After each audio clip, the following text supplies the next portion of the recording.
وما أموالكم ولا أولادكم بالتي تقربكم عندنا زلفى إلا من آمن وعمل صالحا فأولئك لهم الجزاء الضعف بما عملوا وهم في الغرفات آمنون صدق الله العظيم وصدق رسوله النبي الكريم الأمين ونحن على ذلك لمن الشاهدين والشاكرين والحمد لله رب العالمين. وقال الله تبارك وتعالى في شان حبيبه محبرا وآمرا إن الله وملائكته يصلون على النبي يا أيها الذين آمنوا صلوا عليه وسلموا تسليما. اللهم صل على سيدنا محمد وعلى آل سيدنا ومولانا محمد وبارك وسلم عليه. الصلاة والسلام عليك يا سيدي يا رسول الله وعلى آلك وأصحابك وسلم عليك يا شفيع المذنبين. الصلاة والسلام عليك يا سيدي يا رسول الله وعلى آلك وأصحابك وسلم عليك يا راحة العاشقين. سامعین ذی وقار، اللہ رب العزت کا احسان ہے کہ اس نے رمضان المبارک کا یہ جمعہ ہمیں عطا کیا اور یہ ماہ مکرم اپنی پوری آب و تاب کے ساتھ اپنے فیوز و برکات کو نچھاور کرتے ہوئے ہم سے جدا ہو رہا ہے، اور ان چند ایام میں ہم یہ سمجھنے یا یہ کوشش کرنے کی سعادت حاصل کریں گے کہ ہم اللہ رب العزت کا قرب کیسے حاصل کر سکیں، اللہ تعالی سے خالص محبت اور تعلق بندگی جو ہے وہ انسان کیسے استوار کر سکے۔ تمام عبادات، صدقات و خیرات اور ہمارے روزو قیام و سجود کا یہی مقصد ہوتا ہے کہ انسان اللہ رب العزت کی عبادت کی حلاوت حاصل کر سکے، اللہ رب العزت کے ساتھ جب وہ کھڑا ہو تو اسے لذت اور کیف نصیب ہو جائے اور اللہ کا اسے قرب حاصل ہو جائے۔ حضرت انس رضی اللہ تعالی عنہ فرماتے ہیں کہ نبی اکرم صلی اللہ علیہ وآلہ وسلم نے ارشاد فرمایا، ثلاث من کن فیہ وجد حلاوت الایمان، کہ تین خصلتیں، تین خوبیاں، تین چیزیں ایسی ہیں، نبی علیہ الصلوۃ والسلام نے فرمایا کہ اگر انسان کے اندر وہ پیدا ہو جائیں تو حلاوت الایمان، وجد حلاوت الایمان، جو ایمان کی مٹھاس ہے، جو عبادت کی مٹھاس ہے، جو لذت ہے، وہ انسان کو نصیب ہو جاتی ہے۔ اور سب سے پہلی چیز فرمایا ان یکون اللہ ورسولہ احب الیہ مما سواہما، اللہ تعالیٰ اور اس کے رسول اسے باقی تمام چیزوں سے زیادہ محبوب ہو جائے۔ اللہ اور نبی علیہ الصلوۃ والسلام سب چیزوں سے زیادہ انسان کو پیارے ہو جائے۔ وہ حضرت عمر رضی اللہ تعالیٰ کا بھی وہ حدیث ہے نا کہ فرمایا، آقا علیہ الصلوۃ والسلام سے فرمایا، عرض کرنے لگے یا رسول اللہ میں آپ سے محبت کرتا ہوں اپنی جان کے علاوہ، تو آقا علیہ الصلوۃ والسلام نے فرمایا ایمان کامل نہیں، لا یؤمن احدکم حتی اکون احب الیہ من والدہ وولدہ والناس اجمعین۔ ایمان کی معراج اور حلاوت کو اس وقت تک نہیں پہنچ سکتے جب تک میں ہر چیز سے زیادہ تمہیں عزیز نہ ہو جاؤں، اور ایمان کی حلاوت، ایمان کی جو مٹھاس ہے وہ انسان کو نہیں مل سکتی جب تک کہ اللہ اور اس کا رسول اسے سب سے زیادہ عزیز نہ ہو جائے۔ اور پھر فرمایا وَأَن يُحِبَّ الْمَرْءُ لَا يُحِبُّهُ إِلَّا لِلَّهِ۔ اس بات پہ عمل کرے نا، ہمارے معاشرے کے ساری برائیاں اور سارے جھگڑے ختم ہو جائیں۔ اور فرمایا دوسری خصلت انسان میں یہ ہونی چاہیے کہ جس سے بھی ان یحب المرء، جس سے بھی محبت کرے، لا یحبہ الا للہ، اس کے آگے اللہ کی رضا ہو، دنیاوی جاہو جلال یا کسی بھی طرح کی کوئی خصلت نہ ہو، صرف رضائے الہی کے لیے انسان کے ساتھ جب تعلق ہوگا تو انسان کو اللہ کی بندگی اور اس کا قرب نصیب ہوگا، اسے حلاوت ایمان کی جو مٹھاس ہے وہ اسے ملے گی۔ اور پھر فرمایا تیسری جو چیز ہے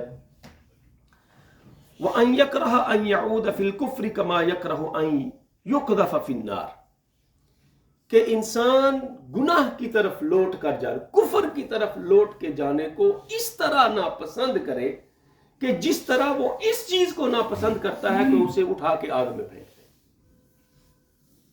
جس طرح ہم یہ نہیں، کوئی بھی انسان نہیں پسند کرتا کہ جلتا ہوا انگارہ اس کے ہاتھ پہ رکھا جائے۔ کوئی پسند کرتا ہے؟ کبھی نہیں کوئی پسند کرے گا۔ یا اسے اٹھا کے جلتی ہوئی آگ میں پھینک دیا جائے۔ فرمایا انسان کی گناہ کے ساتھ نفرت اس طرح ہونی چاہیے۔ جب یہ تین چیزیں اپنے اندر پیدا کر لو گے، تم جتنے بھی قیام کرتے ہو، جتنے بھی سجود کرتے ہو، جتنے بھی روزے رکھتے ہو، ان کی معراج تمہیں تب حاصل ہوگی جب تم اپنے آپ کو اللہ اور اس کے رسول کی رضا کے سامنے اٹیچ کر دو۔ اور پھر جس کے ساتھ انسان کی محبت ہوتی ہے، جس کے ساتھ انسان کا قرب ہوتا ہے، قیامت کے دن بھی اللہ رب العزت اسی کے ساتھ اسے اٹھائے گا۔ اگر تمہاری محبت کسی بدکار کے ساتھ یا کسی برے انسان کے ساتھ ہے یا گناہ کے ساتھ ہے تو تمہارا شمار بھی انہی لوگوں میں ہوگا۔ حضرت انس بن مالک اس حدیث کے راوی ہیں، متفق علیہ حدیث۔ فرمایا ایک اعرابی آیا، قال لرسول اللہ صلی اللہ علیہ وسلم متى الساعہ، یا رسول اللہ قیامت کب آ رہی؟ سنی ہوگی آپ نے یہ حدیث، قیامت کب آئے گی؟ تو آقا علیہ الصلوۃ والسلام نے فرمایا تو نے اس کے لیے ما اعدت لہا، قیامت کے لیے تو پوچھ رہا ہے موت کب آئے گی، تو نے اس کے لیے کوئی تیاری کی ہوئی ہے؟ تو وہ اعرابی کہنے لگا یا رسول اللہ حب اللہ و رسولہ، یا رسول اللہ کچھ بھی نہیں تیار کیا، بس اتنا ہے کہ مجھے اللہ اور اس کے رسول کے ساتھ محبت ہے۔ وہ پہلی والی بات، ان یکون للہ ان یکون اللہ ورسولہ احب الیہ مما سوا، سب سے زیادہ پسند کون ہے؟ اللہ اور اس کا رسول۔ تو وہ اعرابی بھی کہنے لگا یا رسول اللہ مجھے اللہ اور اس کے رسول کے ساتھ محبت ہے، یہی میرے پاس ساری زندگی کا سرمایہ ہے۔ تو آقا علیہ الصلوۃ والسلام نے فرمایا اگر تمہیں اللہ اور اس کے رسول کے ساتھ محبت ہے انت مع من احببت، پھر اللہ تمہارا بھی انہی کے ساتھ شمار کرے گا جن کے ساتھ تجھے محبت ہے۔ دوستو اپنی عبادات کا، اپنے تعلقات کا، ہر چیز کا معیار اللہ کی ذات اور اس کے رسول کی ذات کو رکھیں۔ ہم جب دنیاوی معاملات کو دیکھتے ہیں نا تو کسی کی بڑی دکان ہے، کوئی بڑا اچھی جاب کرتا ہے یا کوئی اچھا کام کرتا ہے تو ہم کہتے ہیں یہ بڑا سیانہ ہے۔ ایسے ہی ہے نا، دنیا کا دستور ایسے ہی ہے، تو کہتے ہیں یہ بڑا اچھا ہے اور بڑا سیانہ، بڑا لائق ہے، فائق ہے۔ لیکن دین نے سیانے کا یا عقل مند کا معیار الگ رکھا ہے۔ حضرت شداد بن اوس رضی اللہ تعالیٰ عنہ اس حدیث کے راوی عن النبی صلی اللہ علیہ وسلم کہ آقا علیہ الصلوۃ والسلام سے حدیث روایت کرتے ہیں، فرمایا الکیس من دان نفسہ، تم میں عقل مند سیانہ انسان وہ ہے من دان نفسہ، جس نے اپنے نفس کو قابو میں کر لیا، اپنے آپ کو قابو میں کر لیا۔ حضرت علی سے بھی یا کسی اور کا قول ہے کہ بہادر وہ نہیں جو چھا جائے، بہادر وہ ہے جو غصے پہ قابو رکھے، اپنے آپ کو قابو میں رکھے۔ اور فرمایا الکیس من دان نفسہ، تم میں سیانہ وہ ہے، عقل مند وہ ہے جو اپنے آپ کو قابو میں رکھے، وعمل لما بعد الموت، اور ان اعمال کی طرف توجہ دے جو موت کے بعد اسے کام آئیں گے۔ ان اعمال کی طرف تو یا ایھا الذین آمنوا اتقوا اللہ ولتنظر نفس ما قدمت لغد، لوگوں دیکھو کل کے لیے تم نے کیا تیار کیا ہوا ہے۔ عقل مند کی نشانی یہ ہے کہ وہ اپنے کل کی تیاری کرتا ہے۔ اور فرمایا والعاجز، اور جو عاجز ہے، جو نادان ہے، وہ ہے من اتبع نفسہ ہواہا وتمنا علی اللہ۔ اور تم میں نادان وہ ہے کہ جو اپنی خواہشات کی پیروی کرتا ہے، جو اپنے نفس کے پیچھے لگا ہوا ہے اور پھر اللہ رب تمنا علی اللہ، اور اللہ رب العزت سے تمنا رکھتا ہے کہ اللہ مجھے بخش دے گا، اللہ میرے ساتھ حسن سلوک کرے گا. اور یہی بات وہ قرآن کریم میں 29 پارے میں آئی نا، سیکنڈ لاسٹ جو سورہ ہے اس میں، ان ہؤلاء یحبون العاجلۃ ویذرون وراءہم. کیسی تصویر کشی اللہ رب العزت نے کی ہے انسان کی. فرمایا تم وہ لوگ ہو یحبون العاجلہ، پسند کرتے ہو دنیا کو، جلدی گزرنے والی کو، وَيَذَرُونَ وَرَاءَهُمْ يَوْمًا ثَقِيلًا، کب کے بھول بیٹھے ہو اس دن کو جس کو پیچھے چھوڑ دیا تم نے، وَيَذَرُونَ وَرَاءَهُمْ يَوْمًا ثَقِيلًا، سب سے بھاری دن کو، سب سے بڑے امتحان کو تم نے پیچھے چھوڑ دیا. اور پھر اللہ فرماتا ہے تمہاری، اب اللہ رب العزت انسان کو اس کی قدر بتا رہا ہے، اس کی قیمت، اس کی اہمیت بتا رہا ہے. نحن خلقناہم وشددنا اسرہم، تمہاری کیا اوقات ہے؟ اپنے جوڑوں کو دیکھو، کس طرح میں نے ایک جوڑ کو دوسرے کے ساتھ، دوسرے کو تیسرے کے ساتھ، تیسرے کو چوتھے کے ساتھ مضبوطی سے باندھ دیا ہے. نحن خلقناہم وشددنا، میں نے تمہیں پیدا کیا، وشددنا اسرہم، مضبوطی سے تمہارے جوڑوں کو میں نے باندھ دیا ہے. اور پھر ایک جوڑ کو اگر میں ہلا دوں تو کیا کر لے گا؟ اسپتالوں میں جا کے دیکھیں نا، ہپ ریپلیسمنٹ ہو رہی ہے، گھٹنے کی ریپلیسمنٹ ہو رہی ہے، انگلیوں کی ریپلیسمنٹ ہو رہی ہے. ریہیبلیشن سینٹر میں جائیں نا، کبھی دیکھیں کیا کیا. اور کبھی وہ ڈاکومنٹری دیکھیں نا جس میں وہ آرمی والوں کے اعضاء کو تبدیل کرتے ہیں. یہ ایک انگلی ہلانے کے لیے کتنی بڑی ٹیکنالوجی کا استعمال کیا جاتا ہے. بے نہیں یہ بات اللہ قرآن میں، وَشَدَدْنَا أَسْرَهُمْ وَإِذَا شِئْنَا بَدَّلْنَا أَمْثَالَهُمْ تَبْدِيلًا. کیسے اللہ رب العزت نے انسان کی آج کے دور کی سائنس کی تصویر کے، ان هذه تذکرہ، میں یہ جو ساری باتیں میں بیان کر رہا ہوں نا قرآن میں، ان هذه یہ ایک نصیحت ہے. فمن شاء اتخذ الہ، جس کا دل چاہتا ہے اسے قبول کر کے اللہ کے راستے کی طرف آ جائے، اور جس کا دل چاہتا ہے وہ یہاں سے سنے گا، یہاں سے نکال کے بعد پھینک دے گا. ان هذه تذکرہ فمن شاء اتخذ الى ربہ وما تشاءون الا ان یشاء اللہ. آپ ہم بہت کچھ کرنے کی کوشش کرتے ہیں، یہ بھی کر لوں، یہ بھی کر لوں، اس کو بھی لپیٹ لوں، اسے بھی پکڑ لوں، لیکن قرآن کہتا ہے وما تشاءون، تم چاہ کر بھی کچھ نہیں کر سکتے. وما تشاءون الا، جو اللہ چاہے گا وہی تمہیں ملے گا. ساری دنیا تمہارے منہ میں ڈالنے والی ہو، اللہ کی ذات نہ چاہے تو کوئی تمہیں دے نہیں سکتا. اور ساری دنیا چھیننے والی ہو، اللہ کی ذات عطا کرنے والی ہو تو کوئی لے نہیں سکتا تم سے. وما تشاءون الا ان یشاء اللہ، اگر اللہ چاہے تو سب کچھ ہو جائے گا. اور پھر حضرت عمر رضی اللہ تعالیٰ عنہ نے فرمایا نا، حاسبوا انفسکم قبل ان تحاسبوا، اپنا محاسبہ کیا کرو، اپنے آپ کو دیکھا کرو، اپنے گریبان میں جھانکا کرو کہ آج گناہ زیادہ ہوئے ہیں یا آج نیکیوں پہ غلبہ رہا ہے. قبل ان، تمہارا محاسبہ کرنے سے پہلے، وَتَزَيَّنُوا لِلْأَرْضِ الْأَكْبَرِ، اور تدبیر کیا کرو بڑے امتحان، اپنے آپ کو مزین کرو. وہی بات، یا ایھا الذین آمنوا اتقوا اللہ وَلْتَنظُرْ نَفْسٌ مَا قَدَّمَتْ لِغَدٍ، کل کے لیے کیا تیار کیا ہوا، اس کی تیاری کرو. اور پھر بعض اوقات ایسے اعمال کی طرف انسان متقی اس وقت تک ہو نہیں سکتا.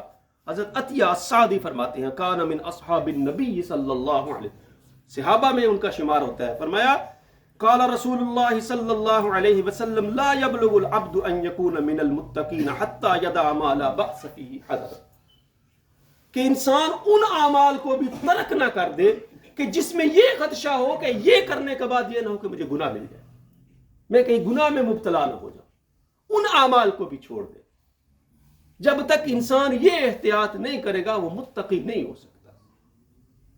اور کسی نے بڑی خوبصورت بات کہی تھی، اگر تم کسی بھی انسان کو مصیبت میں دیکھو، اس کا کام کر سکتے ہو، پریشانی میں دیکھو اور تمہارے اختیار میں ہے کہ تم اس کی مصیبت کو دور کر سکتے ہو، اور پھر تم اگنور کر دیتے ہو، نہیں کرتے ہو، تم کچھ بھی ہو سکتے ہو، متقی نہیں ہو سکتے، تم نیک نہیں ہو سکتے. اور آج کے دور میں انسان ساری کی ساری کوشش کس لیے کرتا ہے؟ اپنے مال کے لیے کرتے ہیں نا، پیسے اکٹھے کرنے کے لیے کرتا ہے. یا اولاد کے لیے کرتا ہے. اور قرآن نے کہا یا ایھا الذین آمنوا لا تلہکم اموالکم ولا اولادکم عن ذکر اللہ. دونوں چیزوں کو اللہ سبحان کس آیت کو میں پڑھوں؟ فرمایا دونوں چیزوں کو گنوا دو. اور تمہاری ساری کی ساری کوشش اس لیے ہے کہ تم روزی گٹھی کر سکو. پھر ساری کی ساری یہ کوشش ایسی ہے کہ جو میرے اولاد ہے، جو میرے بچے ہیں، وہ اسودگی کی زندگی گزارے. فرمایا ٹھیک ہے کرو کوشش، لیکن اس کی وجہ سے لا تلہکم اموالکم ولا اولادکم عن ذکر اللہ، یہ دونوں چیزیں اللہ کی یاد سے تمہیں غافل نہ کہیں کرتے. اپنی جاب کی وجہ سے، اپنے نوکری کی وجہ سے، اپنے مال کی وجہ سے اللہ کی یاد سے غافل نہیں ہونا تھا. یہ نہیں کہ میں جاب کر رہا ہوں نمازیں نہیں پڑھ رہا، معاف نہیں. اولاد کے پیچھے بھاگ رہے ہیں اور اللہ کے ذکر سے غافل ہیں. اور فرمایا وَمَن يَفْعَلْ ذَلِكَ، اگر تم نے ایسا کر دیا اور اگر ایسا کر رہے ہو اپنے کام کی وجہ سے، اللہ کی یاد کو پیچھے، اللہ کے احکامات کو پیچھے دھکیل رہے ہو، وَمَن يَفْعَلْ ذَلِكَ فَأُولَٰئِكَ هُمُ الْخَاسِرُونَ، یقین کرو دھوکے کا اور خسارے کا سودا کر لیا تم نے. اور کامیابی کا سودا کرنا ہے تو پھر اللہ کی رضا کو سب سے پہلے رکھو، اللہ کی ذات کو سب سے پہلے رکھو. ان یکون اللہ ورسولہ احب الیہ مما سواہما، اللہ اور اس کے رسول کی ذات تمہارے لیے سب سے آگے ہو. اور پھر وانفقوا مما رزقناکم من قبل ان یأتی احدکم الموت، اور جو کچھ تمہارے پاس ہے غرباء کی مدد کرو، اللہ کی راہ میں خرچ کرو.